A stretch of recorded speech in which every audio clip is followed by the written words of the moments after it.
Boa tarde a todos. Então, chegamos a este momento, né, finalizando o 26º INGEMA, e temos muita satisfação em receber aqui hoje a Janaína Padovese. Ela é gerente de sustentabilidade na Ajinomoto, e ela veio aqui gentilmente compartilhar a sua experiência à frente da área de sustentabilidade da empresa. Por favor, Janaína.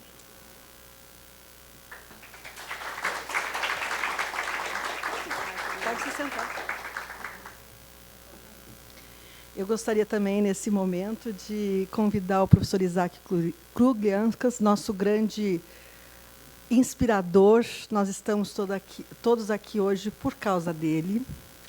Claro que ele vai dizer que todos nós ajudamos, né, Felipe? Que todos nós estamos juntos, mas a gente sabe que ele é a nossa grande fonte de inspiração e motivação para estarmos aqui. Eu mesma, inicialmente, quando fui ser orientada por ele, eu não era muito verde ou azul, sei lá o quê, né? Eu fui trabalhar com ele na área de inovação. E quando eu terminei o meu doutorado, em 2007, eu disse para ele: professor, eu não gostaria de ir embora da USP. E ele disse: então, a gente pode fazer um projeto, o que você acha? A gente pode juntar inovação com esse tema que está começando aí, que é sustentabilidade. E nunca mais fui embora. Então, eu devo toda a minha carreira profissional a esse gigante. E, como eu disse no LinkedIn há pouco tempo, né, e estava falando agora para a Janaína, uma pessoa sempre à frente do seu tempo, né? Quando ninguém falava na área de gestão sobre sustentabilidade, o professor Isaac começou a falar. Então, por favor, nos dê a honra, professor Isaac, de compartilhar essa mesa.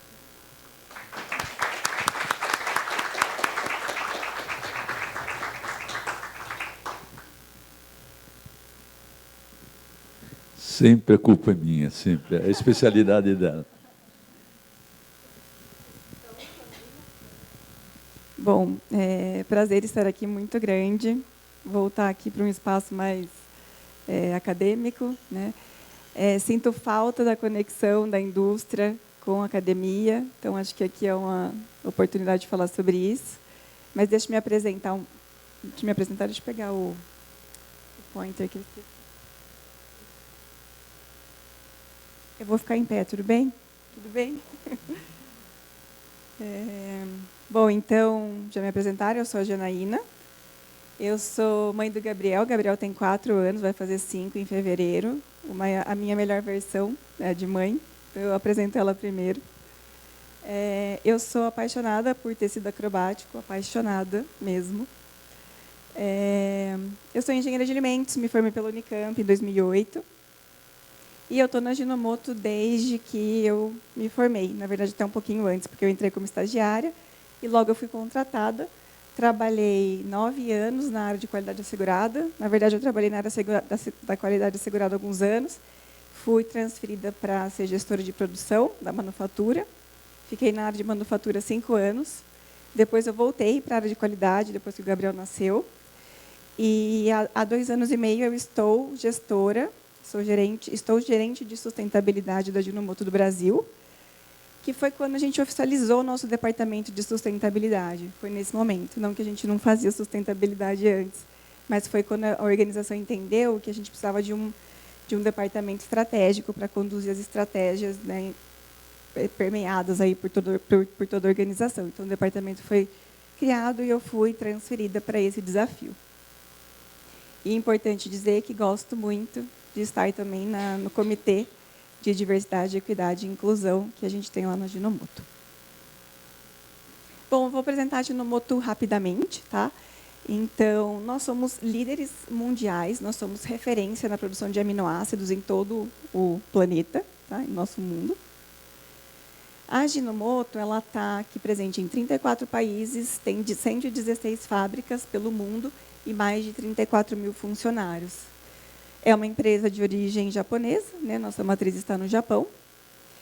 E 1.700 pessoas aí trabalham com pesquisa e desenvolvimento. Então, é importante dizer isso também, né? Porque acho que aqui também tem uma conexão forte com o dia de hoje. E aqui o nosso faturamento global e o nosso faturamento nacional. Aqui no Brasil, nós temos 4 plantas, uma delas, a maior, é em Limeira. Temos planta também em Laranja Paulista, Pederneiras e Valparaíso. E a gente tem o nosso escritório aqui, sediado em São Paulo. Opa, apertei sem querer.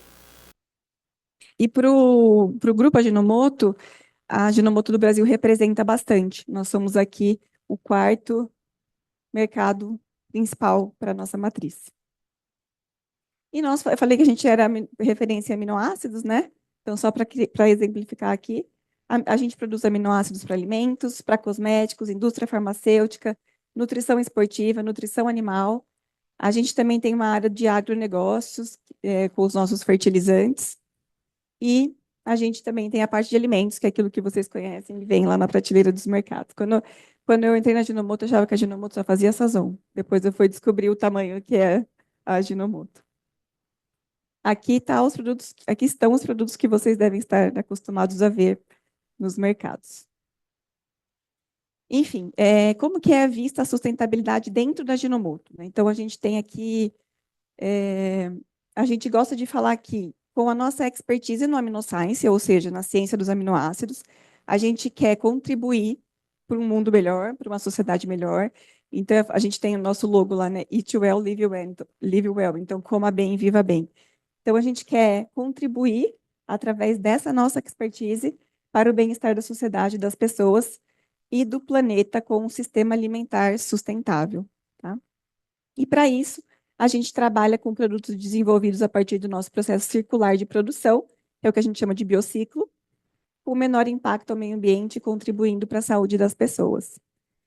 Os sistemas alimentares, na COP, na Conferência das Partes do ano passado, foi quando veio à luz, né, a importância dos sistemas alimentares para a questão das mudanças climáticas, né, porque até então se falava muito da questão da energia, né, do setor energético, mas foi na COP do ano passado que isso trouxe, que foi trazido de uma maneira mais enfática, né, então 1/3 das emissões são causadas pelos sistemas alimentares, o que é super relevante. Significa dizer que todos que estão dentro de um sistema alimentar, inclusive a gente, como consumidores, a gente precisa fazer alguma coisa se a gente quiser combater as mudanças climáticas. E, rapidamente, eu queria explicar o biociclo para vocês, porque é importante vocês entenderem qual a conexão que a Ajinomoto tem com sustentabilidade.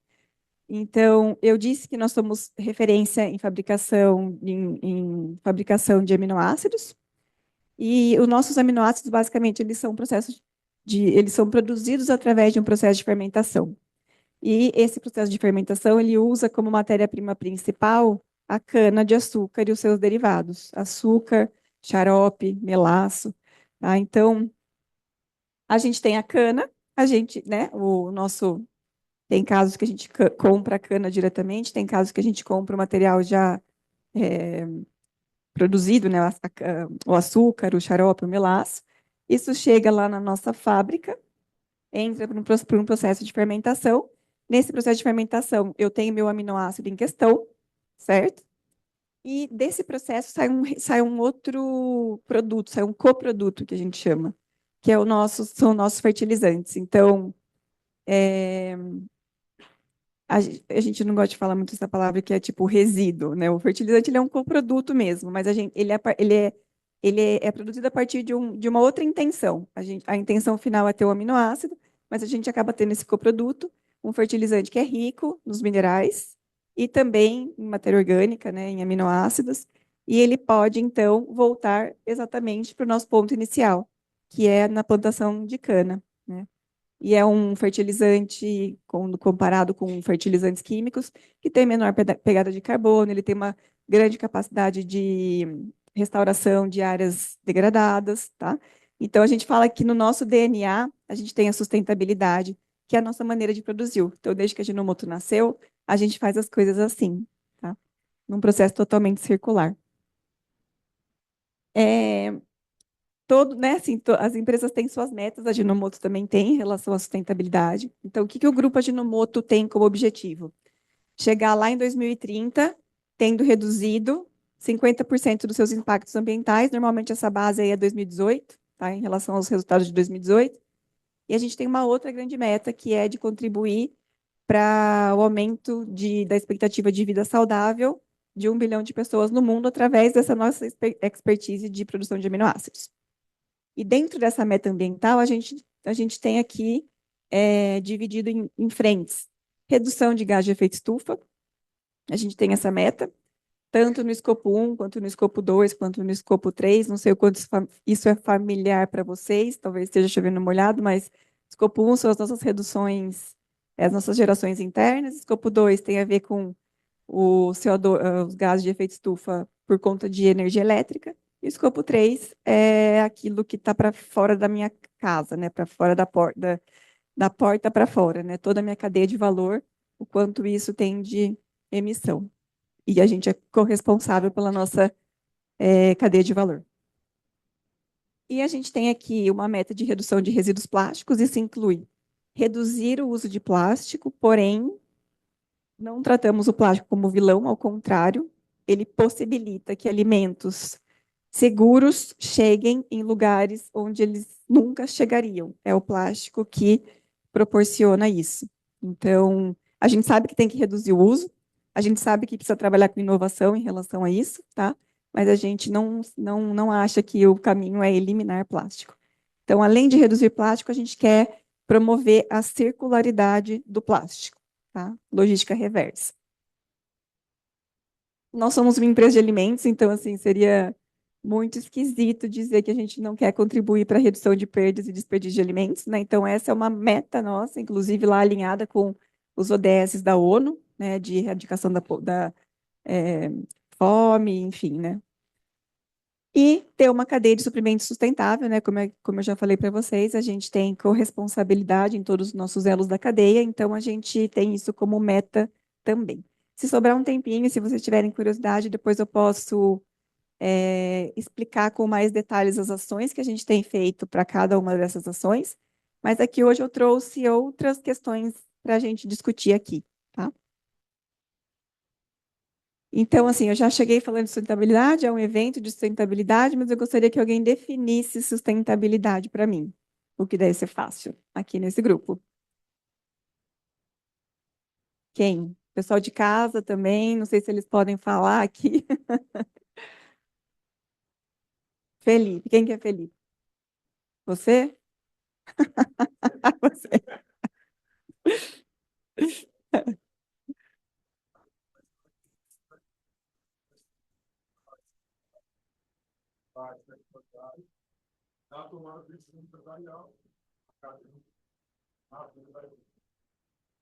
Alguém quer falar mais coisas?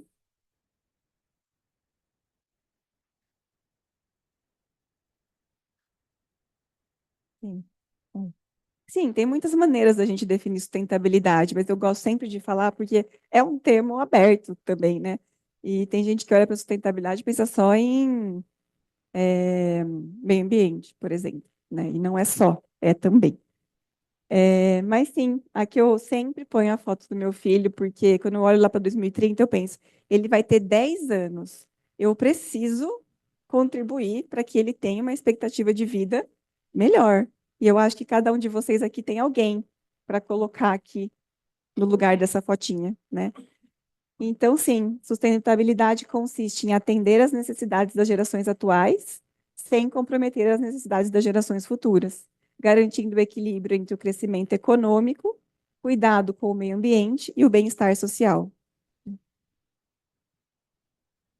Também não vou falar de história, porque eu nem sei, mas eu só queria pontuar aqui como é que como é que foi nosso sistema socioeconômico aí, né? Feudalismo, capitalismo de stakeholders. Acho que vocês já ouviram isso também, né?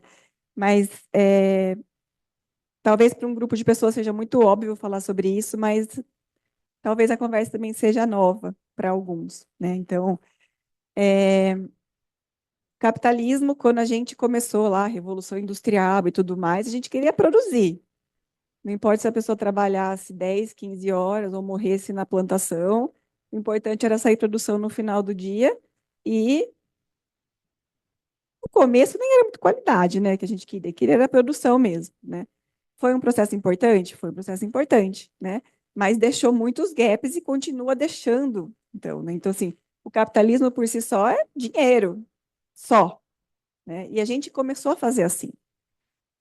E só que a gente percebeu que não dá mais para fazer assim, porque se a gente continuar a fazer assim, de qualquer forma a gente não vai fazer assim, porque a gente vai morrer.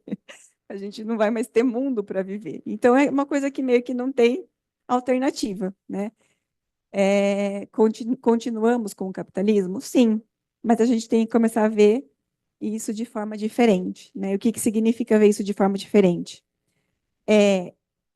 Beleza, eu posso fazer meu negócio, eu posso fazer minha atividade, mas eu preciso entender que impactos isso tem para todas as partes interessadas, né? Para todos os meus stakeholders.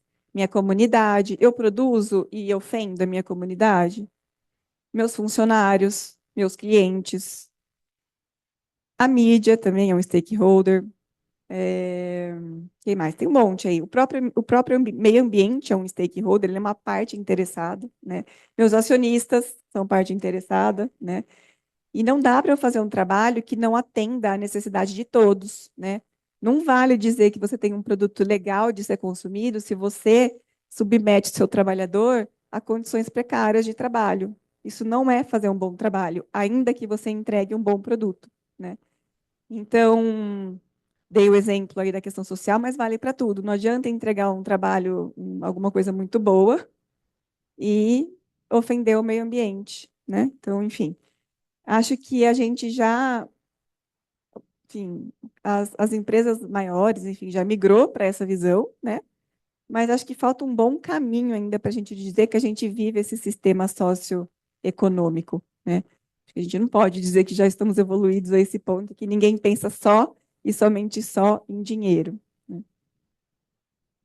E aí a gente tem esse conceito, né, que é o triple bottom line, que diz que uma coisa não pode ser dissociada da outra, né? A parte econômica tem que existir, a gente tem que ter lucro, tem que existir o dinheiro envolvido.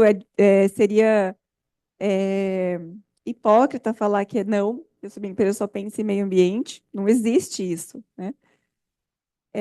Mas eu preciso ter tudo isso junto, igualmente junto com as questões sociais. Eu preciso ser responsável por aquilo que eu causo, né, com a comunidade, com os meus clientes, enfim, tudo que tenha pessoas envolvidas. E a mesma coisa para a parte ambiental. Dá para fazer pensando nos três? Dá para fazer. Tem que dar para fazer. Agora não é mais uma opção. Tem que dar para fazer. Porque se não der, não teremos história mais para contar. E isso é muito real, né? Bom, acho que de novo que vou chover no molhado, né? Mas sempre que a gente fala de sustentabilidade, tem que lembrar que a gente tem os objetivos objetivos de desenvolvimento sustentável da ONU. Eles guiam, se você não sabe por onde começar a sua empresa, se você não sabe por onde começar o seu projeto, começa sabendo que existem os ODS e seguir por eles, porque aí sim a gente vai conseguir entender que a gente está fazendo alguma coisa em prol do nosso planeta, seja como indivíduos também, né? As iniciativas que a gente tem como indivíduo. Então, vamos lá. Mudanças climáticas. Então, a gente fala de mudanças climáticas e a gente fala de carbono. A gente fala de emissões de gás de efeito estufa, tá? Eu falei lá no começo que a Ginomoto tem lá as metas, falei em caixinhas, né? Redução de plástico, ter uma cadeia de suprimento sustentável, ter redução de perdas e desperdício de alimentos. A gente fala em caixinha porque a gente tem que ter maneira de ter métricas e uma maneira didática de mostrar resultados, né, de mensurar. Mas elas não são em caixinha na prática. Quando eu estou falando de circularidade de plástico, eu estou falando de gás de efeito estufa.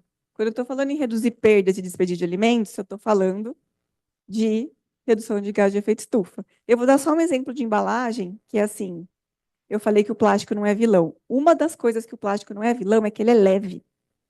Ele é leve a ponto de você conseguir transportar muito mais produto dentro de um container só. Portanto, se a gente for pensar nesse quesito, ele emite menos gás de efeito estufa do que se eu tivesse meus produtos em vidro. Porque em vidro eu ia precisar talvez dois ou três containers para levar o mesmo volume de produto, portanto, eu estaria usando combustível fóssil 3 vezes. essa conta não é simples assim, tá? Assim, não dá para olhar só o transporte. Tem várias coisas que fazem parte de uma pegada de carbono, mas só para dar um exemplo.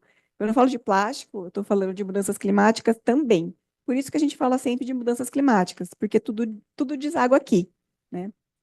E então, assim, um pouco de história, né, da questão da sustentabilidade. Vocês falaram que vocês já estão fazendo esse evento há 26 anos, né? É isso? 26 anos. Vocês já estão pensando nisso há 26 anos, pelo menos. Há 30 anos, 30 anos. Ah, entendi, 30 anos. Então, assim, lá atrás, lá em Estocolmo, em 1972, foi quando a gente teve, digo, a nível mundial, a primeira conferência para falar sobre o clima, porque estava, né, assim, existia muita preocupação no que a questão da revolução industrial estava causando, né, a maneira de produção, maneira do nosso sistema econômico aí funcionar, que ele poderia estar causando no planeta. Então, foi a primeira reunião de líderes mundiais, de líderes do mundo. Em 97, aqui tiveram vários, tá? Eu só coloquei alguns eventos para pontuar assim um pouco, né, um pouco mais de relevância, mas foram vários eventos ao longo desses anos. Em 97, teve o Protocolo de Quioto, né, que foi um acordo internacional, né? Então, assim, a primeira vez que que houve um acordo, uma assinatura, um comprometimento para reduzir emissões de gás de efeito estufa. Então, foi um avanço, né? Uma coisa é discutir, outra coisa é se comprometer, né? Um outro marco importante foi a COP 15, que aconteceu na França, a COP de Paris, né? Que, sim, foi o Acordo de Paris, que foi quando os governos, escrevi errado, não, tá certo. Os governos fizeram um acordo para assim, se comprometendo a combater as alterações climáticas. Isso foi feito em conjunto, então foi um movimento também importante, e aqui foi decidido que era preciso tomar ações para que a gente não aumentasse a temperatura do planeta em mais de 1,5 graus, porque se a gente chegasse nesse ponto, a gente já estaria comprometendo muito os biomas, a nossa vida na Terra. E aí outras COPs se foram, e a gente teve esse ano a COP 29, eu estive lá, foi em novembro, que foi chamada COP das Finanças. E aqui eu queria colocar uma lupinha para a gente poder conversar. Então, a COP foi lá no Azerbaijão, em Baku. Vocês acompanharam a movimentação da COP? Todo mundo? Eu acho que também não deve ser muita novidade que eu vou falar aqui. Mas um dos pontos centrais da COP era a decisão sobre o financiamento. Era o que se esperava desse momento, em que os líderes do mundo, os chefes de Estado, estariam lá, né? Só que a gente já vinha de um ritmo de que isso estava sendo esperado na COP 28, na COP 27, e não acontecia. Então, vai acontecer na 29. Aqui a gente precisa falar de dinheiro, né? Como que a gente vai financiar as ações para combater as mudanças climáticas, porque o tempo está se esgotando, né? Porque lá em 2015 já foi falado de não aumentar a temperatura do planeta em mais de 1,5 graus, né? E veja que agora a gente está falando de mitigação, né? De mitigação de problemas, mas assim, para agora também, assim, a conversa é outra, é regeneração. Não estamos mais no momento de falar só em reduzir o impacto negativo. Estamos falando de eu vou reduzir e eu preciso contribuir para regenerar. Porque em 2023, ano passado, o dia do esgotamento da Terra aconteceu lá em meados de agosto. Eu não me lembro o dia exato, que é o dia que eles calculam que a gente já esgotou todo o recurso da Terra de um ano. Então, é como se a partir de agosto a gente estivesse vivendo no cheque especial do planeta Terra. E se a gente está vivendo no cheque especial todo ano, a gente se pergunta quando é que o cheque especial também vai acabar, né? Por isso que a gente fala de regenerar, porque a gente está precisando de quase 2 planetas para viver. E não existe 2 planetas. Então, eu preciso, além de mitigar, a gente precisa ajudar a regenerar, senão a conta não vai fechar, né? Então, aqui nessa COP era como a gente vai financiar isso tudo. E era esperado que as negociações fechassem. Como é que elas fecharam atrasadas, as negociações? A COP era para ter acabado no dia 22 e acabou no dia 23, por dificuldade de negociação.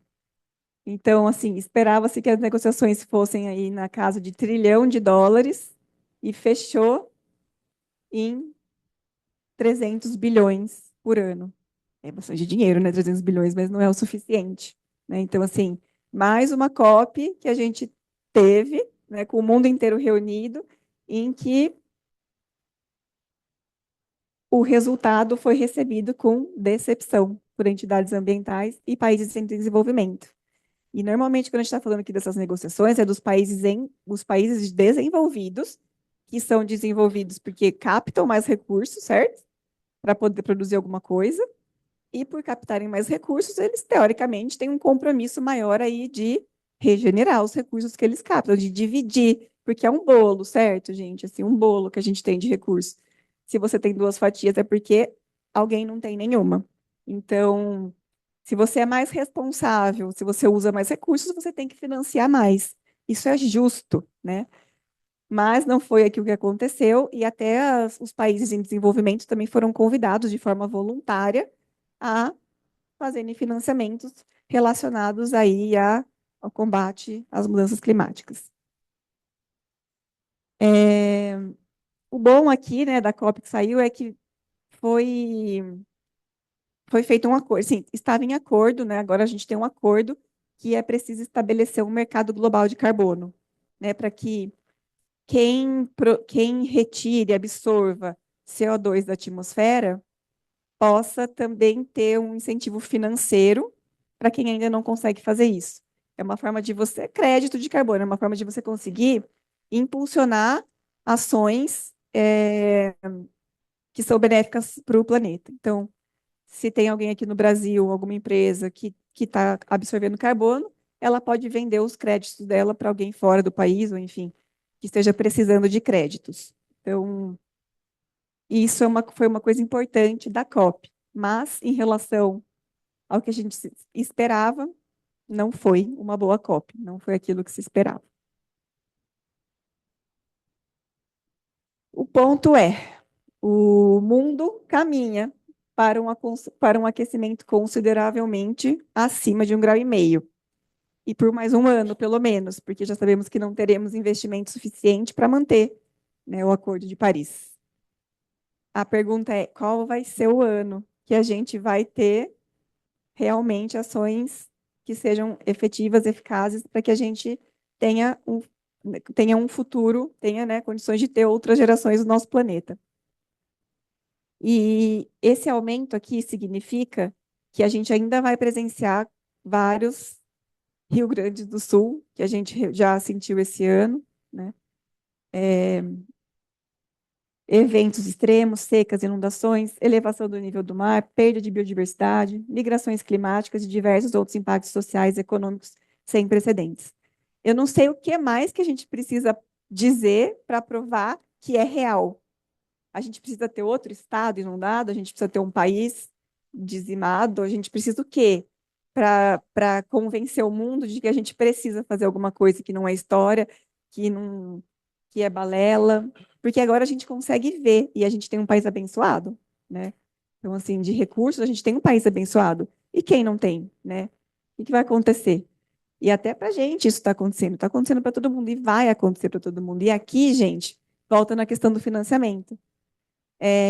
Você que é país rico, desculpa, mas você também tá, né? Porque você tem dinheiro que você vai sobreviver, porque não vai, né? Então, assim, da necessidade desse tipo de coisa ser discutida em vários ambientes, na academia, no setor privado, no setor público, porque não vai ter quem possa se salvar, né? Então, de mãos dadas mesmo.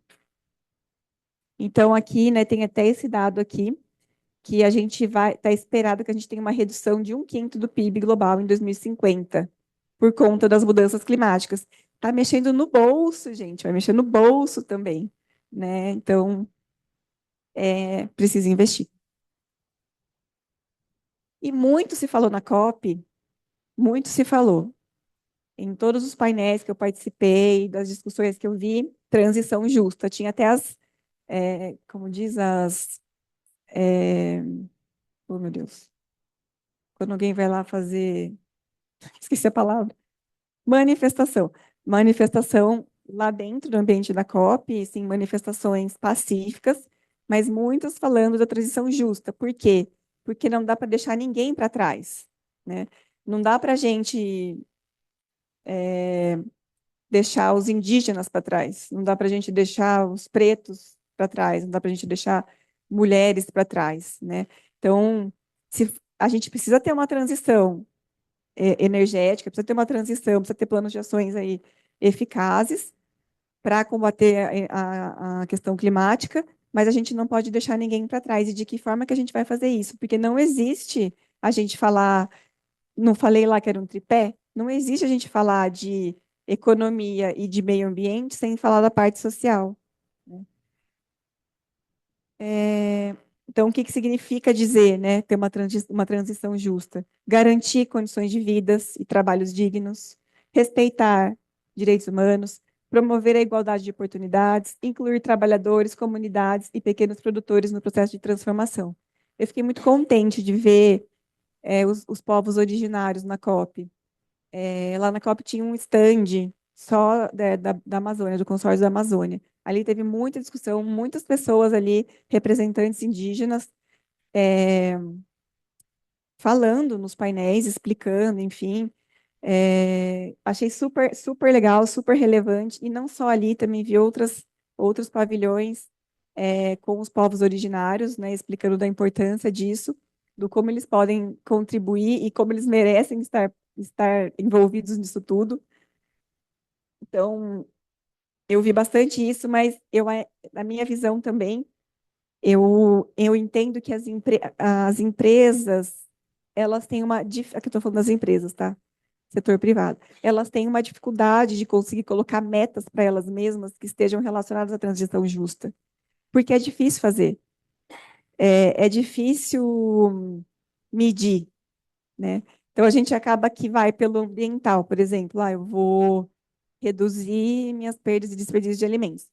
Automaticamente eu estou contribuindo para uma questão social, mas a gente precisa medir essa questão social. Eu realmente estou tirando X mil vidas da linha da pobreza, por exemplo, né? Então, eu acho que para conectar com tudo que a gente viu que eu vi lá na COP, das movimentações, das manifestações, das conversas, acho que isso precisa ser transformado de uma forma mais específica em metas mesmo, em todos os setores, né? Vamos cuidar do meio ambiente, sim, mas vamos cuidar também do social, tá? Que é assim que eu vou medir e é assim que eu vou fazer. E aqui, voltando, né, na nossa linha do tempo, aqui, aí em 2025, tem COP30, no coração da Amazônia, né, em Belém do Pará, daqui um ano, menos de um ano, né? Então, uma outra lupinha aqui que eu queria colocar. Estão chamando a COP30 da COP das COPs. Então, quer dizer, o Brasil já está numa pressão, né, em relação a esse evento em 2030. Uma negociação que foi feita nessa COP de 2029 não avançou como deveria. Espera-se que isso avance para a COP de 2030. A pergunta que eu me faço é como é que isso vai acontecer? Se a gente está arrastando essa questão de investimentos já por desde a COP 27, 28, 29, agora tem 30 na Amazônia, né? Não é por acaso que a COP vai ser em Belém, né? Então, a escolha de Belém é carregada de simbolismo, dado o papel crucial da Amazônia no equilíbrio climático do planeta. E lógico que também tem os desafios de se estar ali, de fazer uma COP para tantas mil pessoas do mundo todo. Então tem, mas isso, gente,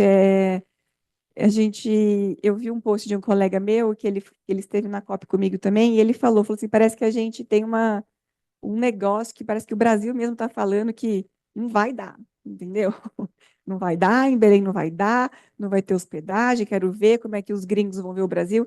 Se a gente não acredita nisso, como é que a gente vai querer que o mundo acredite, né? Então, assim, todo país que vai sediar um evento desse, gente, vai ter desafios. Nenhum país está pronto para isso. Nenhum país tem hospedagem, transporte e o que for de infraestrutura para atender um evento desse, né? Não foi diferente na COP de Dubai, não estive lá, mas o pessoal falou dos perrengues que passaram lá, né? Achei a COP 29 em relação à infraestrutura muito bem organizada, exceto hotel, que não tinha. E foi, assim, um abuso de preços, né?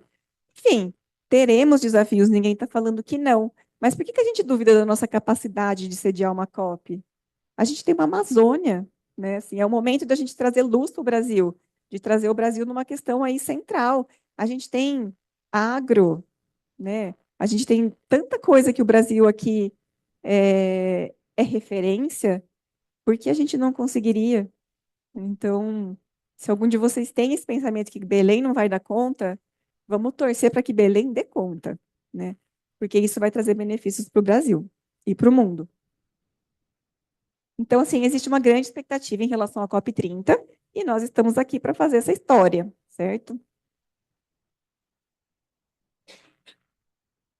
O que eu queria trazer de conteúdo de reflexão era isso. Então, o cenário das questões, né, assim, as mudanças climáticas, como é que o setor, talvez eu possa falar um pouco mais isso, assim, eu comecei dizendo que eu tinha uma dificuldade de entender a conexão da academia com o setor privado, né? A gente da Ginomoto tem buscado mais academia, assim, para resolver nossos problemas, assim, para ajudar a gente a resolver aquilo que a gente não consegue. Ah, será que a gente consegue uma outra alternativa de plástico que não use combustível fóssil? Será que, enfim, a Amazônia mesmo, né? Como é que a gente quer fazer? A Ginomoto fez um investimento foi a primeira multinacional que fez um investimento numa startup da Amazônia, foi a Ginomoto 1 ano atrás, numa startup chamada Manioca.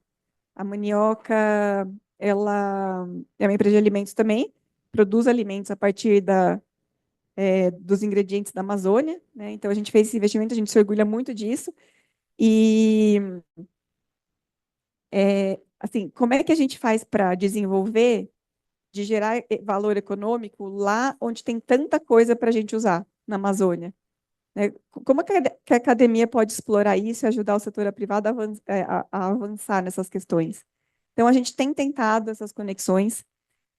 Vou falar assim, por mim, de uma dificuldade que eu encontro quando a gente vai conversar sobre isso, é as diferenças de realidade.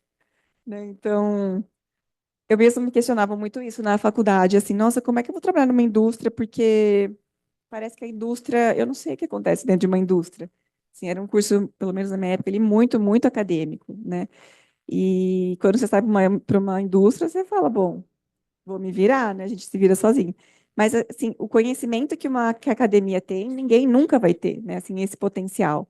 Dá para unir as duas coisas, né? Mas eu percebo que nessas conversas, assim, são realidades tão diferentes que quando eu olho, tipo, os cronogramas, os investimentos, a forma como vai ser feito, eu falo, como que eu vou encaixar isso no meu mundo, né? E vocês devem ter essa contrapartida também. Como é que eu vou atender essa empresa se ela só, se a maneira dela de trabalhar é esse, né? Mas eu acredito até que, assim, para a COP de Belém, acho que isso vai ser muito falado também, né?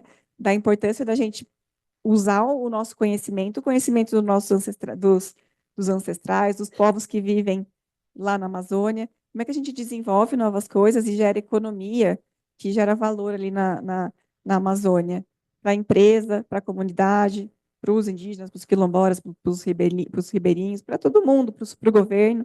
Né? Então, eu queria ouvir vocês também em relação a isso. Então, se vocês puderem me dar assim uma visão de vocês, a pergunta é, como a gente pode integrar melhor academia com indústria?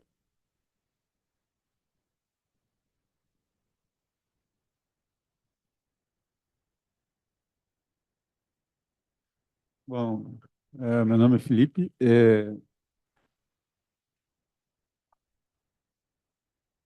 Respondendo a sua pergunta sobre a minha ponto de vista, sim, eu vejo que muitas empresas procuram a academia, somente os centros de pesquisa, para resolver seus problemas técnicos, né? E aí faz uma contabilidade para ver quanto ela investiu e quanto aquilo teve de retorno.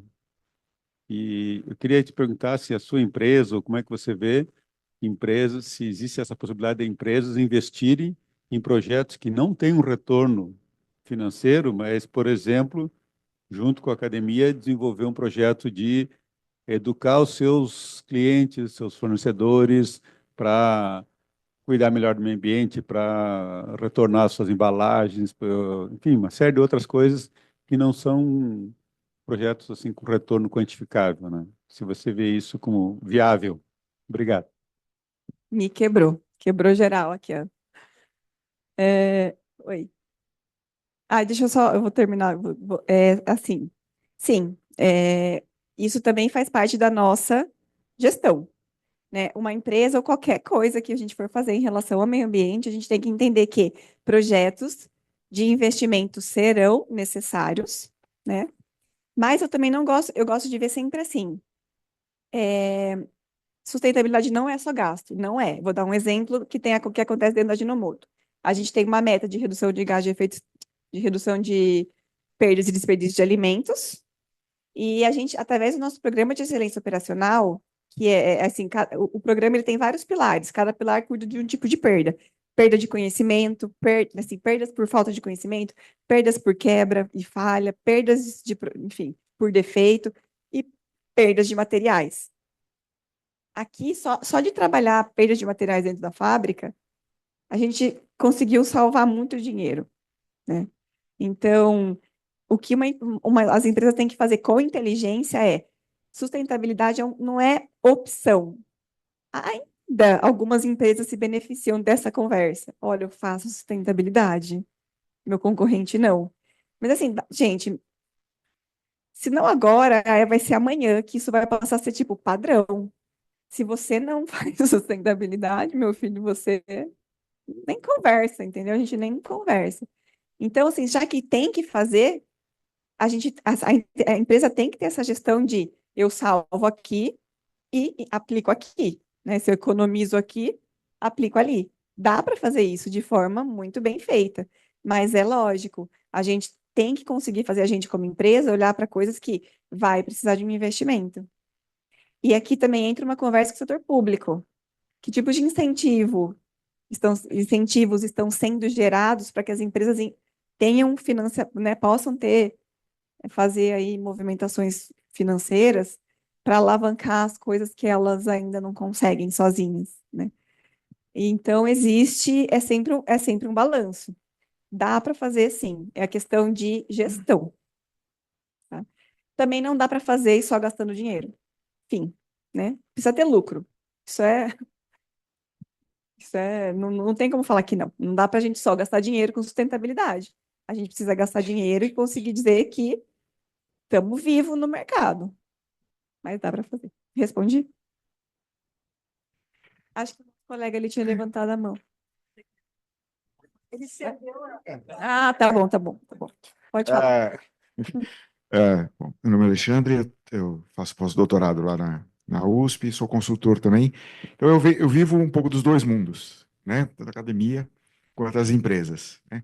E você falou do cronograma, acho que a questão da variável tempo, né? Eu concordo com você que é uma variável crítica na relação da academia com as empresas. Aí tem duas questões. Primeiro, você perguntou a minha sugestão. A minha sugestão é que a relação deixe de ser episódica para ser rotina. Tá? Agora, o que eu queria ouvir de você é um pouco mais das histórias, dos desencontros de cronograma e de tempos, né? O tempo da academia e o tempo da empresa, né? Para a gente também entender um pouco mais como bate essa questão aí do seu lado. Acho que aqui a conversa é para os dois lados. Às vezes a gente quer fazer, às vezes não, sempre. A gente quer fazer as coisas para ontem, né? Precisa dar resultado, né, na organização. Então, tem essa questão de desenvolver. Na Ajinomoto, isso não é tão assim, tá? Porque a gente, até por ser uma empresa japonesa e tem essa cultura, a gente não dá passo errado, não. Então, a gente sempre faz um planejamento muito bem executado ali, né, para não ter erro. Então, a gente não é o louco do cronograma, mas tem sim essa questão. Para a gente, às vezes, é um tempo que não conversa, sabe? Porque se a gente está falando de 2030, é amanhã, 2030. Então, a gente não pode ter um desenvolvimento que seja muito longo. Eu sei que coisas de desenvolvimento, pesquisas, levam tempo, mas aqui eu questiono. como é até que as academias se conversam, porque tem tanta coisa sendo feita que talvez num novo desenvolvimento, que seja um... Primeiro que eu acho que tem que ter metas em comum. Precisa descarbonizar? Beleza. Qual a solução da academia que já estudou, que ainda está estudando, que vai estudar? O que as empresas estão precisando? E aqui eu sinto falta de alguém olhando por cima, porque alguém olhando por cima que eu digo. Outro dia a gente estava numa conversa com a academia, nessa questão do plástico, né? A gente estava tentando ver se era viável a questão do bioplástico para alimentos. Alimentos é sempre uma coisa mais complicada quando a gente fala de embalagem, porque a gente precisa garantir a segurança do alimento. E isso é ponto inegociável, segurança do alimento, né? E aí a gente chegou à conclusão que, assim, a Ajinomoto jamais conseguiria fazer um projeto de escala de bioplásticos para alimentos sozinha. Então, tem que ter alguém, porque é muito grande. Seria impossível meu fornecedor lá de plástico produzir bioplástico só para mim. Eu ia pagar 3 vezes mais do plástico. Não ia ter lucro, fim de projeto, né? E aí eu fico pensando, gente, quem é que olha por cima ali que fala assim, essa é uma solução que a gente precisa endereçar para as indústrias todas? Qual é o organismo que olha e fala, gente, olha o que a academia está fazendo? Vamos juntar com o que as empresas estão precisando, porque não é só a Ajinomoto que precisa da solução do plástico. Então, e aí o que a gente fez? A gente da Ajinomoto tentou articular com outras empresas. Mas esse caminho também é muito difícil, porque às vezes você encontra concorrente, às vezes você encontra, ou alguém que... Se a gente não tem esse poder de ir lá e bater nas grandes indústrias, tipo, olha aqui a ideia do bioplástico, a gente não consegue, não tem espaço para isso ainda, né? Então, eu sinto que alguém precisava olhar por cima e endereçar isso. Eu não sei quem, nem como. Uhum. Sim, Eles fazem algumas coisas desse tipo, sim, claro que fazem, mas ainda são conversas muito spot, será que eu posso dizer assim? A gente tá, eu pelo menos estou todo. Eu falo que meu trabalho é gastar sola de sapato e saliva, porque esse é o que eu mais faço, é sair conversando e entendendo, caçando as pessoas que, tipo, que podem fazer conexão com aquilo tudo. Tem muitos fóruns, por exemplo, de plástico, tem a Rede pela Circularidade de Plástico, que é um organismo que pode ajudar as empresas aí. Mas eu ainda vejo esses desencontros, sabe? A gente gastou, sei lá, uns 6 meses só para ver se esse projeto era viável dentro da Ajinomoto, para no fim concluir uma coisa que já era muito óbvia, que a gente nunca, mesmo que tivesse uma opção técnica, tem um projeto de bioplástico. Então parece que a gente dá uma patinada, sabe? Justamente por não ter isso assim. Bioplástico não é o caminho para agora, ou se a gente for falar disso, eu não posso falar só com a Ajinomoto, tem que falar com mais gente. Eu estou perdida nas mãos aqui. aqui. Aqui. Eu É, já não sei quem aqui, levantou. aqui. Oh, desculpa. É você que estava com a mulher. Isso, meu nome é Claudio Sena, eu sou do Instituto Seven, Desenvolvimento Humano, e a minha questão é uma questão mais ampla, a questão do papel educativo que as empresas têm. A gente fala muito sobre educação ambiental, sobre letramento socioambiental, né, ou sobre alfabetização socioambiental. Como é que você vê o papel das empresas nesse contexto? E se a Ajinomoto tem algo nesse sentido de educação, né, dos consumidores para a questão socioambiental? E eu defendo muito isso. Eu também trabalho dentro da academia, trabalho dentro das empresas, com esse papel, né, de trazer essa questão e levar essa questão para o consumidor final. Sim, eu também sou super de acordo com a sua opinião. Educação é a base de tudo. Segunda-feira mesmo dessa semana eu estava num outro evento. Eu fui painelista de uma discussão sobre circularidade de plástico. E a gente caiu nesse ponto, porque assim, o plástico, quando a gente fala de plástico, é o vilão, né? Todo mundo está falando, o mar, os peixes, canudinho no nariz da tartaruga, enfim, tudo isso a gente vê. De fato, não é para ter plástico no mar. Mas o plástico, ele não tem perna para ir para o mar. Se ele foi para o mar, alguém levou, né? Então, assim, quem levou? A educação, né? Assim, educação ambiental. Eu não tive, vou falar por mim. Eu, na minha pré-escola, escola, tive muito pouco sobre isso. Inclusive, meu pai jogava bituca de cigarro na rua. Então, assim, meus pais são pessoas muito bem instruídas, mas é que tinha essa conversa exatamente, né? O que eu acho que é o papel da empresa aqui. Tem o papel do governo, tem o papel de cada um. O que as empresas precisam fazer? A gente tenta levar conhecimento, pelo menos para dentro da empresa, toda vez que a gente fala de a questão da comunicação é muito, muito importante. Uma, porque a sustentabilidade é um tema transversal dentro da organização, ninguém vai produzir, entendeu? Se eu sou do RH, se eu sou da faxina, se eu sou da qualidade, esse tema é meu também. Então, é transversal, todo mundo tem que estar nisso. Portanto, todo mundo tem que saber sobre. Então, a gente tenta, assim, e eu sou da opinião que informação repetida a todo momento, coisas curtas e atreladas a alguma coisa. Não dá para fazer um post lá no workplace lá que é importante jogar lixo no lixo. É importante jogar lixo no lixo porque tal coisa. O que a Ginomoto tem feito? Tal coisa. Então, você dá sentido para aquilo. A gente tem tentado comunicar cada vez mais as coisas integradas. Tá? Um novo projeto, Sazon, aí o novo que saiu no mercado. Por quê? O que isso tem a ver com sustentabilidade? Está aqui. Então, aos poucos, as pessoas vão entendendo aquele contexto todo. É comunicação repetida, bater no mesmo ponto, sim, toda hora, mas não de forma exaustiva, e entregando sentido naquilo que a gente está comunicando. Mesma coisa a gente tenta fazer da parte externa. Eu já vi empresas, e a Ginomoto nisso está engatinhando, fazendo trabalhos com a comunidade local, de levar essa educação para escolas. Esse ano mesmo eu fui em uma delas que me convidou para ver o programa deles de educação. Eles selecionam lá uma série, é um programa com a prefeitura, e eles trazem os alunos para dentro da fábrica para falar sobre sustentabilidade. Acho isso super legal. Eu acho que todo mundo devia fazer dentro da comunidade, é o seu stakeholder, as crianças que vivem naquela comunidade. Então, deveria ter. Mas, assim, também se a gente for pensar na abrangência disso tudo, é muito grande, né? Essa empresa mesmo convidou uma série de uma escola por ano. Mas eu entendo que se a gente fizer isso aos poucos, e todo mundo fizer um pouquinho, já ganha bastante coisa também. Certo? Obrigada, Janaína, pela resposta. Eu acho que, como a gente já está próximo das 17 horas, a gente podia fazer algumas perguntas em bloco para a Janaína poder responder, pode ser? Então, a primeira pergunta do professor Pupim. Você falou da questão dos recursos que acabam em agosto, né? Questão do consumo, né? O que as empresas fazem para reduzir o consumo dos seus próprios produtos?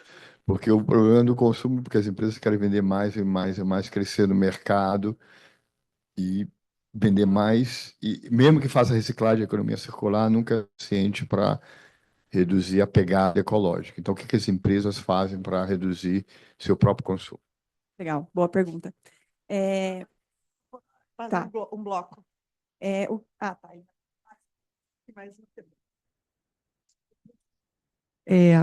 Claude Cohen, professora da Faculdade de Economia e coordenadora do Núcleo de Inovação, Meio Ambiente e Sustentabilidade da Universidade Federal Fluminense, no Rio de Janeiro. Então, eu fiquei escutando as suas perguntas, assim, né, para a plenária e para você também, sobre como deveria ser feito para essa questão do plástico, né? É claro que uma mudança de tecnologia ou a adoção de uma energia alternativa, ela não pode ser feita só por uma empresa. Isso é uma política nacional, isso é uma política internacional, ou até mesmo novas propostas que surgiram no meio tempo, né, que são bem mais interessantes do que a gente pensar apenas no Estado como aquele que vai resolver tudo, mas você já deve ter ouvido falar da hélice tripla, né, quando a gente tem parques tecnológicos, o Estado e as empresas funcionando em conjunto, junto com a academia. Então, esse me parece ser o caminho para conseguir resolver, porque uma empresa sozinha, ela não é capaz de fazer uma política pública. O Estado, às vezes, vai ter dificuldade, né? Mas quando há essa parceria entre empresas, Estado e academia, a gente consegue. Até para diminuir as resistências que há na academia em trabalhar, às vezes, com empresas, das empresas confiarem na academia. Eu super concordo. E até o governo do Pará lançou aí, há não sei quanto tempo atrás, o plano de desenvolvimento do estado do Pará, né?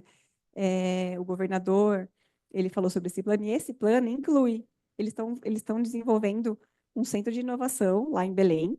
Esse centro de inovação tem várias coisas, dentre elas tem umas plantas piloto, para que as empresas possam usar como para fazer pilotos mesmo, ou até uma pequena produção, E aqui é um espaço que pode ter academia, empresa, startup, inovação, tudo junto. Então, assim, eu acho que esse é um modelo que funciona, certamente. E acho que posso estar falando besteira.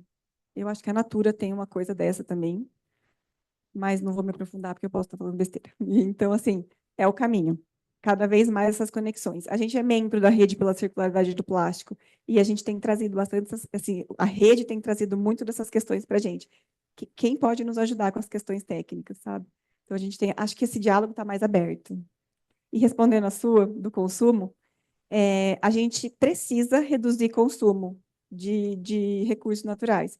Isso para a empresa é, ó, dinheiro, porque se eu produzo mais com menos, é aqui que nasce o meu lucro e possibilidade de investir, de financiar outros projetos que de cara não vão dar lucro, né? Agora, fazer com que ela venda mais, se a empresa só pensa em vender mais, ela não tá com o conceito de sustentabilidade dentro dela, né? E assim, tem que vender mais aquilo também que é bom, né? Se você tem um portfólio hoje que não atende às demandas de nutrição, ou enfim, ou qualquer outro requisito, se você tem uma empresa que gera problemas de saúde pública, por exemplo, diabetes, sei lá o quê, você tem que rever a sua missão, sua visão, porque, né, e os consumidores têm ficado mais conscientes. Então, essa empresa ela precisa revisar as coisas, senão não, não vai muito para frente. E aqui a gente tem um poder muito grande como consumidores também. Eu não vou comprar daquela indústria, porque aquela indústria não cumpre, não está ligada na sustentabilidade, né? Então, a gente tem um poder muito grande como consumidores. E eu acho que aqui vale a pergunta para cada um de vocês, né? O que que vocês fazem em relação a isso? Eu estou numa luta que eu não ganhei sobre brinquedos para meu filho. Ele tem um monte de plástico enfiado dentro do guarda-roupa. Então, assim, isso é uma coisa que eu poderia contribuir, por exemplo. Mas está lá, está cheio de plástico dentro do guarda-roupa. Então, são questões que a gente, como indivíduo, também pode rever, né? E, então, consumo consciente, produção consciente é uma coisa que tem que fazer parte a partir de agora, né? Se a empresa está produzindo coisas sob essa ótica de vender mais, uma hora isso vai acabar. E muitas empresas, principalmente assim, quando a gente vê a questão de que pode ter um serviço envolvido, muito legal falar isso, porque, ó, eu sou na minha infância, meus pais falavam assim, eu vou comprar essa televisão, se ela quebrou, eu vou comprar outra, porque consertar é mais caro, né? E as novas tecnologias que estão nascendo, eu também quero cada vez mais, cada vez melhor, né? Agora, as empresas, elas já estão num movimento desse, é assim, beleza, eu vendo um eletrodoméstico, um celular, uma televisão, o que for. Só que eu penso no design do produto. Design do produto é a primeira coisa de uma circularidade. Se você pensa no seu design do seu produto, para que ele viva mais tempo, esse é o ponto. Você não pode desenvolver o seu produto com o fim de vida dele daqui a pouco, em que o consumidor não vai conseguir usar isso de novo. Então, quando a empresa tem a questão da visão da sustentabilidade, ela começa no design, né?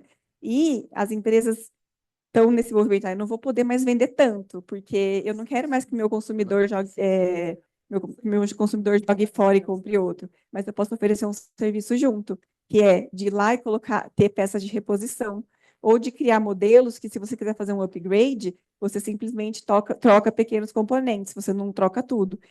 Assistência técnica. Eu adoraria que meus eletrodomésticos quebrassem e ligasse na empresa e ela viesse na minha casa consertar, ou eu levasse num ponto ali próximo da minha casa e que ela solucionaria meu problema. A realidade hoje não é essa, mas normalmente a gente joga fora mesmo, porque é mais fácil, fim, né?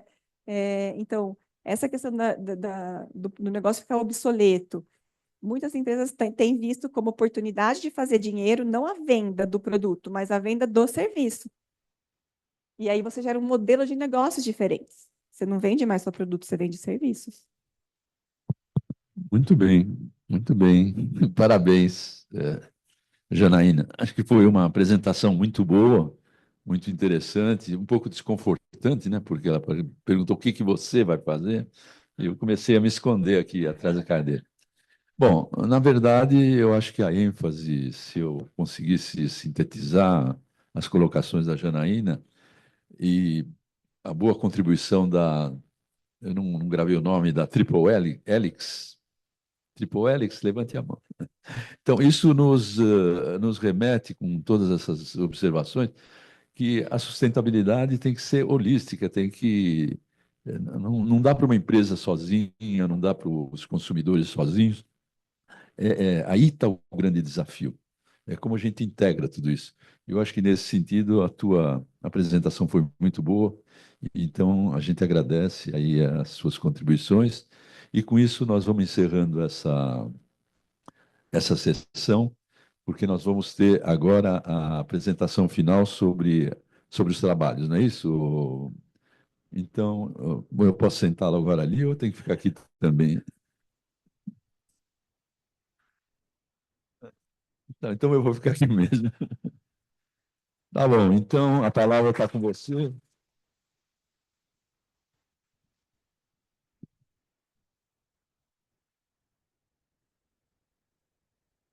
Então a palavra está com você.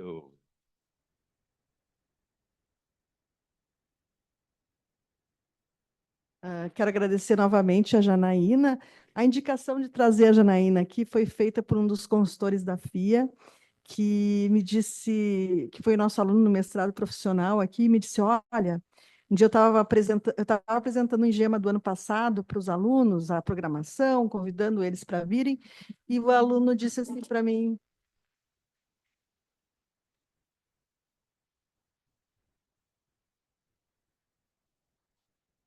isso, e o aluno disse assim para mim, olha, tem o caso da Ginomoto, seria muito legal para o evento, acho que vocês não podem perder. Então, eu também agradeço essa excelente indicação, foi muito bom trazer uma profissional que está tão antenada com a realidade, né? Mas eu acho assim que a academia pode muito contribuir também na medida em que ela possa propor novos modelos, né? De certa forma, aquilo que já está aplicado na empresa, para nós, já tem que ter o próximo step, né? Então, essa é uma forma. E, além disso, também na linha do que a professora falou, hoje há um grande investimento em mestrados e doutorados profissionais, que é uma forma de aproximar a indústria da academia. Então, tendo dito isso, a gente chegou no grande finale, né? Acabou. Só no ano que vem, né? Acabou o presencial, professor. E, inclusive, isso foi bem legal. Acho que eu quero compartilhar com vocês isso. Assim. Eu acho que, neste ano, nós propusemos um novo modelo, que é de separar o online do presencial. E a minha experiência foi ótima, assim, deu para aproveitar o online e também o presencial, que, como o professor lembrou, ainda temos amanhã alguns workshops de membros do Engema que propuseram alguns temas, né? Então, continua amanhã de manhã online. Amanhã de manhã online. Uhum. Então, eu queria dizer que me sinto muito feliz e, ao mesmo tempo, acho que esse é o momento também da gente poder agradecer. Mas, antes disso, né, da gente ouvir as palavras finais, a gente tem que falar dos melhores trabalhos. E foram muitos trabalhos, difícil até da gente escolher. Então, a gente realmente usou aquela clássica, né, professor Isaac, dos pontos. É o jeito, né? Então, houve o sistema de avaliação e aí a gente trouxe, então, os trabalhos que foram melhor pontuados. Mas, assim, com décimos de diferença, né, Camila? E eu queria dizer para vocês que o Engema, ele é o resultado de pelo menos 8 meses de trabalho. A gente começa lá em março, abril. Começa tudo com o professor Isaac nos propondo o próximo tema, né, professor? E aí a gente trabalha assim arduamente com a equipe da FIA e também com os nossos colaboradores, né, de longa data, como, por exemplo, o Fernando Iada, que fica na parte mais técnica, e também a Camila Friso, que é a nossa colaboradora aqui, que trabalha na parte acadêmica diretamente comigo, e que atualmente é doutora e pesquisadora do CNPq um projeto que nós temos em andamento, né? E também temos o professor Dr. Francis Motke, que hoje trabalha no IFAR, lá no Rio Grande do Sul, e que também nos ajuda em toda a parte técnica e acadêmica do evento. Então, eu gostaria de convidar, né, a professora Camila, doutora Camila, e o doutor Francis, para virem aqui mostrar o resultado, que também é resultado do trabalho deles, né? Então, como o professor subdelega para mim, eu vou subdelegar para eles a apresentação dos melhores trabalhos. Camila e Francis.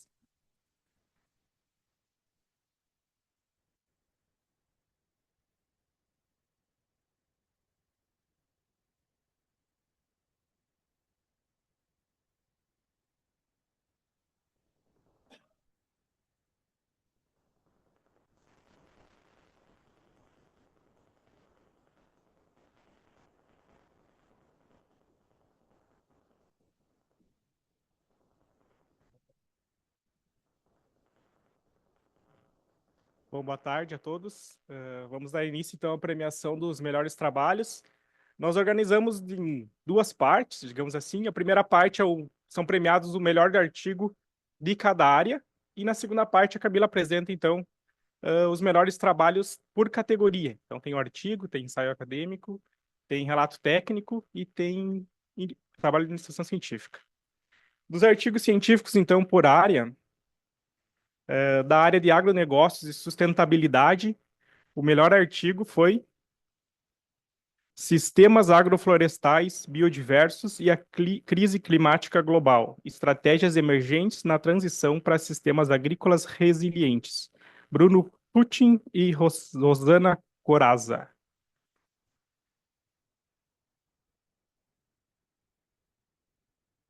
Se algum autor tiver presente aqui, pode vir aqui na frente tirar uma foto com o professor Isaac, né? Da área de espiritualidade nas organizações, a espiritualidade nas organizações e o desenvolvimento de soft skills. Érica Brasolin, Dionísio de Freitas Júnior e Dani Tonelli.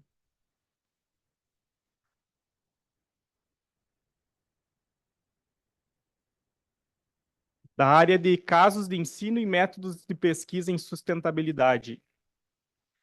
Fomos acusados de greenwashing. E agora o que fazer? Paulo Neto e Karina da Silva.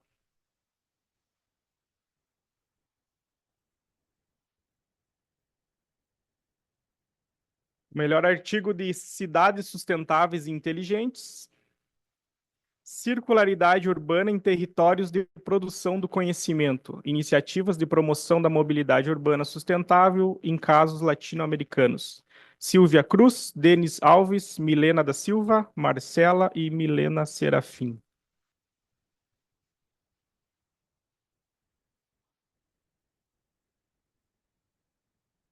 Área Comunicação, Indicadores e Modelos de Mensuração da Sustentabilidade. O melhor artigo. Task Force on Climate-Related Financial Disclosure e o custo de capital. Perspectivas sobre a adoção voluntária da IFRS e CBPS. Anderson Leão e Elise Zaro.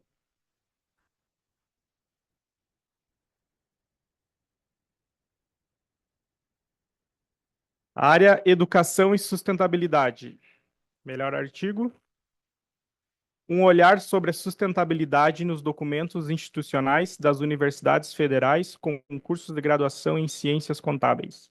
Autores Priscila Furtado, Mônica Gomes e José Ricardo de Siqueira.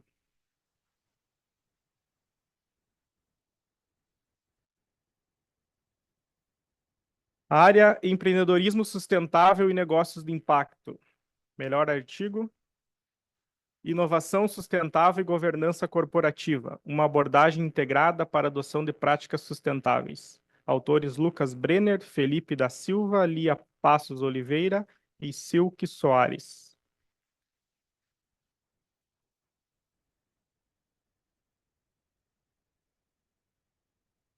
Área de estratégia para sustentabilidade.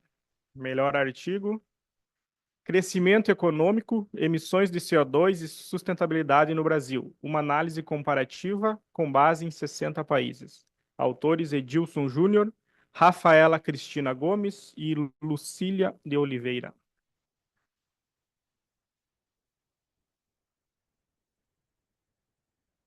Área Estudos da Amazônia. Melhor artigo.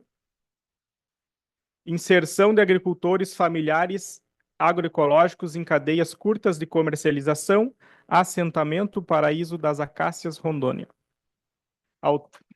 Autores Diego Duarte, Angelina Licório e Raquel Pereira.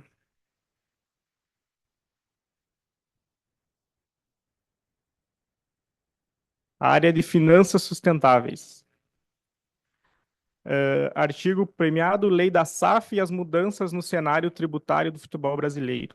Autores Maria Cardoso, Sérgio Petri, Joyce Schaffer e Amanda Camargo.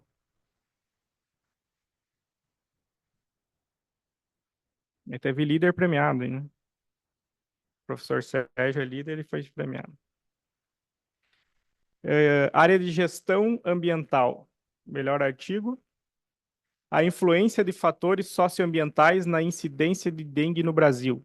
Autores Francisco Faustino, Adriana Nascimento, Marcos Vinícius Brasil e Estelita Cândido.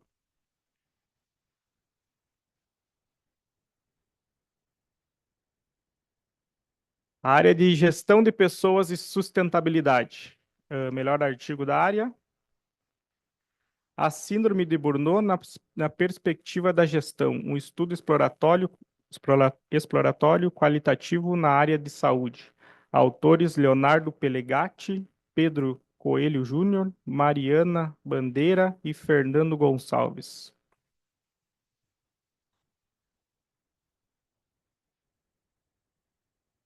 Área de Governança e Sustentabilidade em Organizações. Melhor artigo.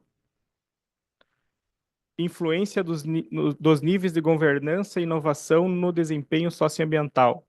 Uma análise multivariada nas empresas do Índice de Sustentabilidade Empresarial da Bolsa do Brasil. Autor Marcos Filho Lima Bastos.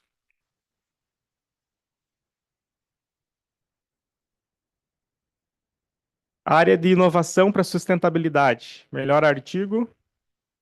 Sistemas Informacionais e Sustentabilidade Ambiental. Um estudo em uma Universidade Federal Brasileira. Nerluciton dos Santos, Diego Silva, Adiele de Melo, Tassiana Jerônimo, Charles Carmona.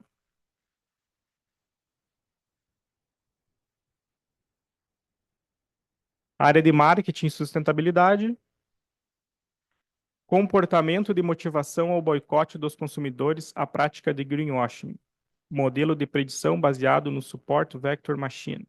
Autores Thaís Andreoli, Franciele Simões, Vitória Furin, Pietra Bertolini.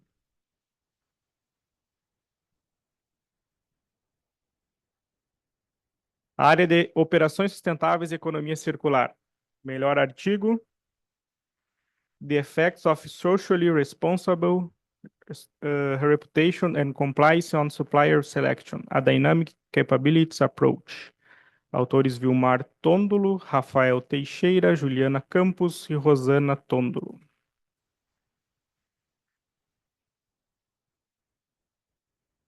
Pode, fica à vontade. O prêmio é um abraço no professor Isaac.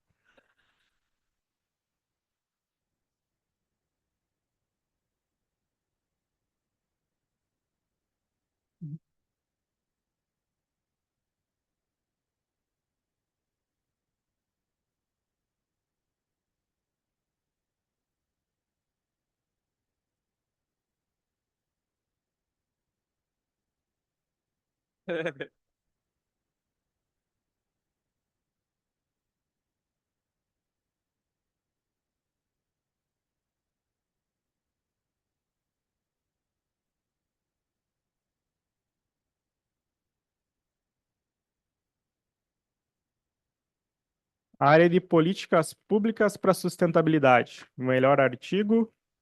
Estratégias governamentais para viabilizar a energia fotovoltaica em áreas rurais. Luiz Botelho, Leonardo Neto e Márcia Espejo.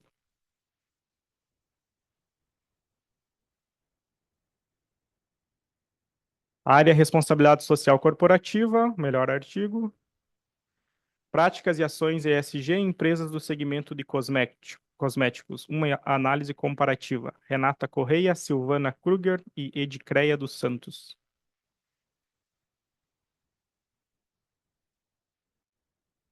A última área, tecnologias de transformação digital e sustentabilidade. Melhor artigo da área. Towards AI-based circular business models. Review and definition. Mauro Kowalski, Leonardo Gomes e Roberto Bernardes.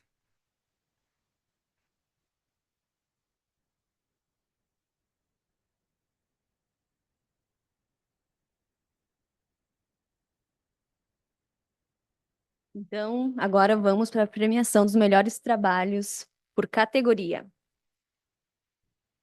Melhor ensaio acadêmico. E responsabilidade social corporativa no setor de hospitalidade e turismo, de autoria de Lenise da Silva, Luiz Felipe Machado do Nascimento.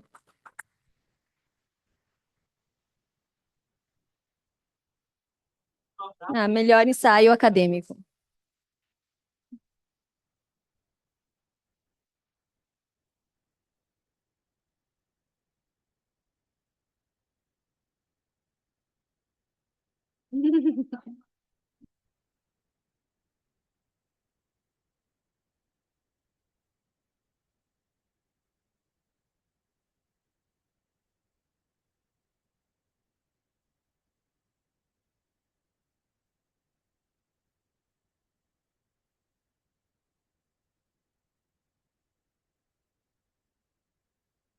Melhor relato de práticas de gestão. Formação de médicos gestores em medicina de família e comunidade. Uma proposta de investimento no compromisso socioambiental. De autoria de Celi Pontes, João Marques, Lucas de Amorim.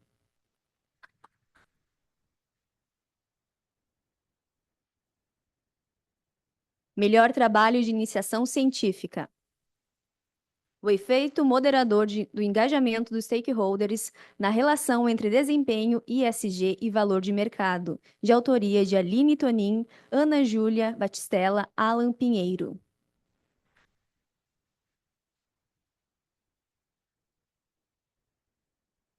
Terceiro melhor artigo. Um olhar sobre a sustentabilidade nos documentos institucionais das universidades federais, com cursos de graduação em ciências contábeis, de autoria de Priscila de Moura Lopes Furtado, Mônica Gomes, José Ricardo Maia de Siqueira.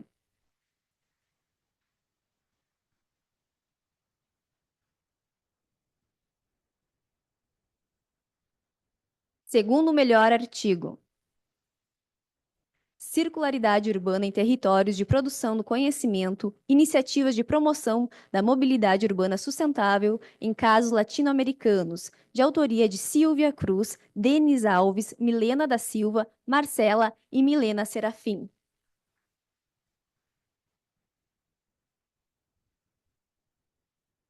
E agora, o melhor artigo do 26º INGEMA.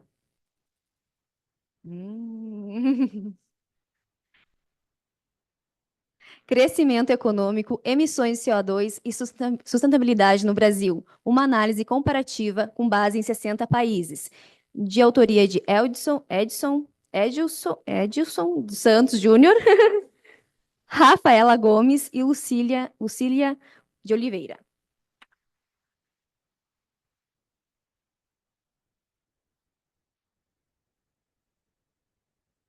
Informamos também que os trabalhos indicados ao processo Fast Track serão divulgados posteriormente no site do evento e também por e-mail. Alguns trabalhos repetiram, mas a gente seleciona os melhores trabalhos das categorias, tá? Das áreas.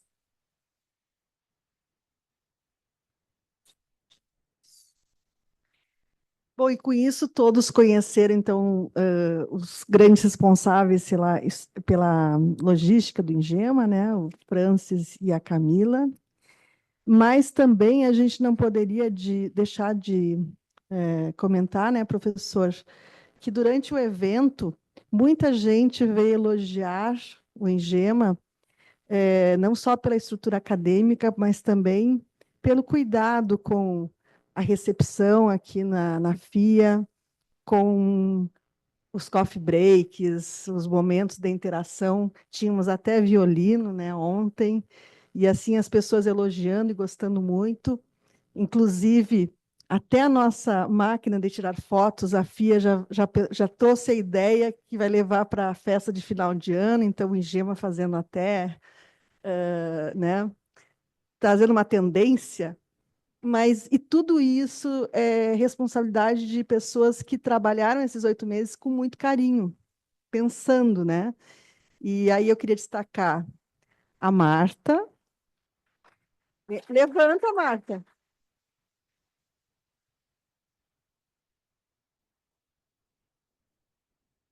A Marta Cavalcante, a gente não vai dizer há quanto tempo ela está com o professor Isaac, né, Marta? Melhor não, mas tem sido uma parceira não só no Engema, mas também no programa Progesa, que o professor Isaac tem aqui na FIA.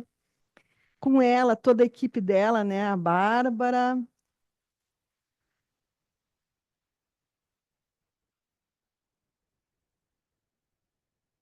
Me ajuda, professor Isaac, a Débora. Débora, por favor.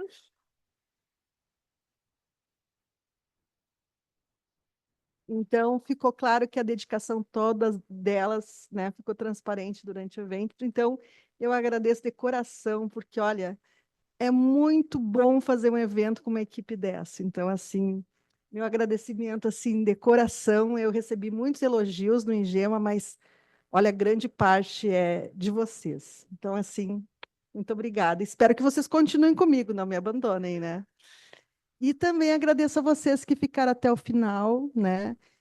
A gente sabe que tem bastante gente online, mas eu quero reconhecer o esforço de vocês de virem até São Paulo, né? Virem na FIA, que nos deu, né, a oportunidade de fazer o Engema aqui com essa belíssima infraestrutura, né? A FIA que agora tem um mestrado profissional e a partir de 25 um doutorado profissional também. Então, agradecer a todos vocês, porque sem vocês a gente não teria o que preparar. Então, fica aqui o meu grande agradecimento. E quero agradecer, por último, e não menos importante, ao professor Isaac, que eu gosto sempre de demonstrar o meu afeto por ele nesses eventos, que é, como eu disse antes, o meu grande inspirador, né? E que eu disse no 25º Engema, eu estou há 21 anos aqui no Engema, porque orientando de doutorado não tem escolha, né, gente? Então, eu comecei essa luta em 2003. E, então, assim, ele que me dá... Eu disse, enquanto o senhor estiver à frente do Engema, professor Isaac, eu estarei junto com o senhor. Então, é isso, agradeço muito a sua confiança.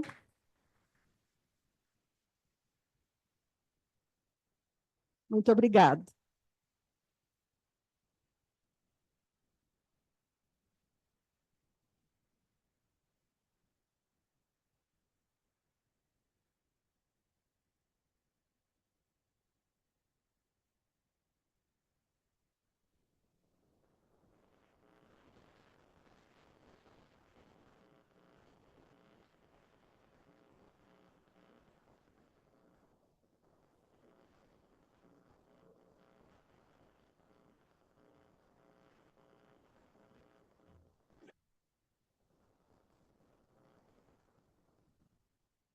Agora já não precisa mais, obrigado.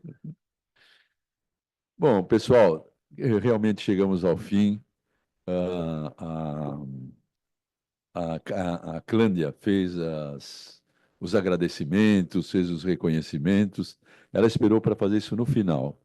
Eu fiz isso no início, porque eu tinha certeza de que esse Engema seria um sucesso, como tem sido os outros, mas esse em particular, especialmente a parte de organização, acho que nós chegamos lá no top, né? Estamos lá em cima. Então, realmente eu repito, quer dizer,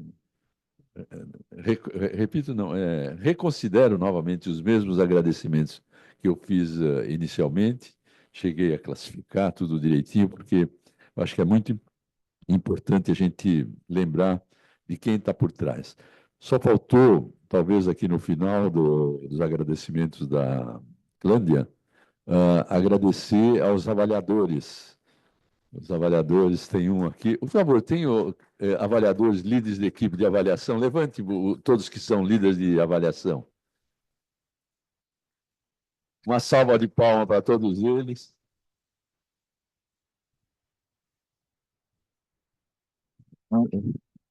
Isso é muito importante, realmente, não só avaliar, depois ajudar a dar as notas, é uma trabalheira.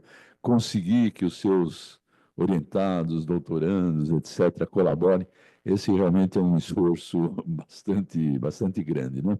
Então, a gente não poderia deixar de relembrar desse esforço, desse pessoal. Bom, e, obviamente, também, por último, o agradecimento aos elaboradores dos trabalhos, né? Os que submeteram os trabalhos, que são a essência, a alma do nosso evento, né? Então, acho que com isso nós podemos fechar com a consciência tranquila, que reconhecemos todos que trabalharam, até eu que não fiz nada, fui elogiado o tempo todo. Então, realmente estamos num final muito feliz. Agora, a visão, temos que olhar para o futuro, ano que vem, a COP30. Vamos ver se nós fazemos agora um desafio, hein, Clândia? Um IGEMA que tenha uma ligação forte com a COP30 e que, de alguma forma, a gente, vamos dizer assim, esteja presente ou se manifeste em relação a isso. Então, eu penso que, para o ano que vem, duas coisas. Uma coisa que me ocorreu aqui, eu já falei num determinado momento, que é ver para cada um de vocês os contatos que tem, para ver se a gente traz mais pessoal de empresas, executivos, para a gente ter uma plateia um pouco mais diversificada. Esse é um desafio, não particularmente por causa da COP30, mas acho que é um desafio do INGEMA que a gente tem que procurar nesse sentido. E da COP30 também, vamos ver o que nós podemos fazer para aparecer na COP30 ou de alguma forma contribuir para a COP30. E eu finalizo isso, se alguém tiver sugestões do que a gente pode fazer para estar mais presente na COP30 e para aprimorar, claro que ainda sempre tem espaço para aprimorar, para inovar. Então, que nos mandem. Nós temos um e-mail, um contato, né, no nosso site, para que ver se a gente faz um evento top, altura ou acima da COP30. Então, para vocês todos, muito obrigado, um bom retorno àqueles que estão aqui presentes e uma boa continuidade e finalização àqueles que estão no virtual. Obrigado.